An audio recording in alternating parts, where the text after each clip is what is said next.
ஒப்பந்தத்தை நிராகரித்த ஹமாஸ். நெதன்யாகுவின் பிடிவாதத்தால் சிக்கல். மேற்கத்திய ஊடகங்களின் பொய்ப்பிரச்சாரம். காசா போர் நிறுத்த முன்மொழிவில, அதாவது தோஹால நடந்த காசா சீஸ்ஃபயர் அக்ரிமெண்ட்ல குறிப்பிட்டிருந்த நெதன்யாகுவோட நிபந்தனைகளை சேர்க்கிற முயற்சிகளை ஹமாஸ் திட்டவட்டமாக நிராகரிச்சிருக்கு.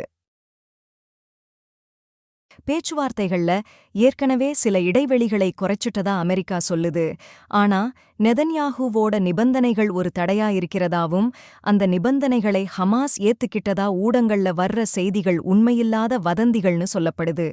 போர் நிறுத்த ஒப்பந்தம் தொடர்பாவும், காசாவில் பிடிச்சு வச்சிருக்கிற இஸ்ரேலிய கைதிகளை விடுவிக்கிறது தொடர்பான பேச்சுவார்த்தை கத்தார் தலைநகர் தோஹாவில 2வது நாளாக முடிவடைஞ்சிருச்சு. பைடனோட முன்மொழிவோட ஒரு பகுதியா நெதன்யாகுவோட நிபந்தனைகளைச் சேர்க்கிறதுதான் இஸ்ரேலிய தூதுக்குழுவோட முக்கியமான முயற்சிகளா இருந்ததுன்னு பாலஸ்தீனிய இயக்கத்தோட வட்டாரங்கள் வெள்ளிக்கிழமை மிடில் ஈஸ்ட் ஐ பத்திரிகைக்கு தெரிவிச்சிருக்காங்க. இந்த இடைச்செருகல் முயற்சிகளை ஹமாஸ் போராளிகள் ஏற்றுக்கொள்ளாம திட்டவட்டமா மறுத்துட்டாங்க. இந்த தோஹா பேச்சுவார்த்தை முடிவு இஸ்ரேலுக்கு சாதகமா முடிஞ்சிருக்குன்னு இஸ்ரேலிய பத்திரிகைகளும் மேற்கத்திய ஊடகங்களும் பொய்யான வதந்திகளை பரப்புறது ஒரு பொய்யான தகவல்னும், உண்மையில ஹமாஸ் இதை ஏத்துக்கலைன்னும் சொல்றாங்க. பேச்சுவார்த்தையில கலந்து கொள்ளாத, ஆனா மத்தியஸ்தர்களான எகிப்து மற்றும் கட்டாரோட நெருங்கிய தொடர்பில இருக்கிற ஹமாஸ் தற்போது மேஷையில் உள்ள போர் நிறுத்த ஒப்பந்தத்தை அமல்படுத்துறதுல எல்லா பக்கமும் கவனம் செலுத்தணும்னு தொடர்ந்து சொல்லிட்டு வருது. நெதன்யாகுவோட பிடிவாதத்தால சிக்கல் தீர்ந்த வழியக் காணோம். பாலஸ்தீன அப்பாவி மக்களுக்கு ஒரு தீர்வும் காணோம்.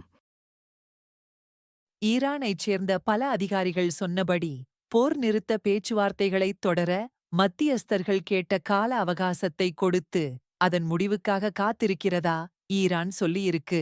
முடிவுகள் போர் நிறுத்தத்துக்கு சாதகமா, பாலஸ்தீன மக்களுக்கு தேவையானபடி நல்லபடியா அமைஞ்சுச்சுன்னா இஸ்ரேல் மீதான தாக்குதலை தவிர்க்க வாய்ப்பு இருக்குது அப்படின்னும் சொல்றாங்க. ஈரான்ல வச்சு ஹமாஸோட ஒரு உயர்மட்ட ஹமாஸ் தலைவர படுகொலை செஞ்சதுக்காக இஸ்ரேலுக்கு எதிரா திட்டமிட்ட பழிவாங்குற நடவடிக்கைகளை ஈரான் தாமதப்படுத்தும் எதிர்பார்க்கறாங்க. இது காசாவில போரை முடிவுக்குக் கொண்டுவர மத்தியஸ்தர்கள் நடத்துற பேச்சுவார்த்தைக்கான நேரத்தை அனுமதிக்கும்னு அமெரிக்கா, ஈரான் மற்றும் இஸ்ரேலிய அதிகாரிகள் வெள்ளிக்கிழமை தெரிவிச்சிருக்கிறாங்க. இப்படி அமைதி பேச்சுவார்த்தை 2வது நாளா நீடிக்கிற நிலையில கொஞ்சம் கூட அடங்காத இஸ்ரேல் இன்னைக்கு சனிக்கிழமை காலையில இஸ்ரேலிய இராணுவம் கான் யூனிஸுக்கு வடக்கிலையும் டெய்ர் அல் பலாவுக்கு கிழக்கிலையும் இடம்பெயர்ந்த பாலஸ்தீனியர்களை வெளியேற்றுறதுக்கான புதிய வெளியேற்ற உத்தரவுகளை பிறப்பிச்சிருக்கிறது மட்டுமில்லாம மனிதாபிமான மண்டலம்னு அழைக்கப்படுற அளவை மறுபடியும் குறைச்சிருக்கு. இதனால இந்த பகுதியில் தஞ்சம் புகுந்திருக்கிற 1,70,000 பேரோட நிலைமை ரொம்ப ரொம்ப மோசமா மாறியிருக்கு. இப்போ ஒரு நிமிஷம் யோசிச்சு பாருங்க. பேச்சுவார்த்தை நடந்துட்டு இருக்கிறதுனால ஈரான் இஸ்ரேல் மேல தாக்குதல் நடத்தாம பொறுமையா காத்திட்டு இருக்கு. ஆனா அந்த பேச்சுவார்த்தை முடிவுக்கு வர்றதுக்கு முன்னால எந்த அளவுக்கு அதிகமா தாக்குதல் நடத்தி உயிர் சேதத்தையும் பொருள் சேதத்தையும் உண்டாக்க முடியுமோ அந்த அளவுக்கு உருவாக்கிடணும்னு துடிச்சிட்டு இருக்கு.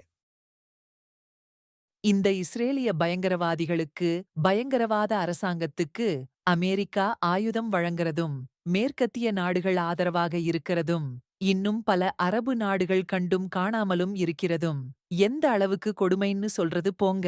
பத்தாததுக்கு சமாதானம் பேசுறோம்னு சொல்லி தாக்க தயாரான ஈரானையும் தந்திரமாக தடுத்து வச்சிட்டு இருக்கிறாங்கன்னு தான் தோணுது. ஒரு வகையில எப்படியாவது இஸ்ரேல் பாலஸ்தீனத்தை முழுசா அழிக்கிறதுக்கு உண்டாகிற நேரத்தை இஸ்ரேலுக்கு உருவாக்கி தர்றதுக்காக சமாதான பேச்சுவார்த்தைங்கிற பேருல தில்லாலங்கடி வேலை பார்க்கறதாகத்தான் தோணுது.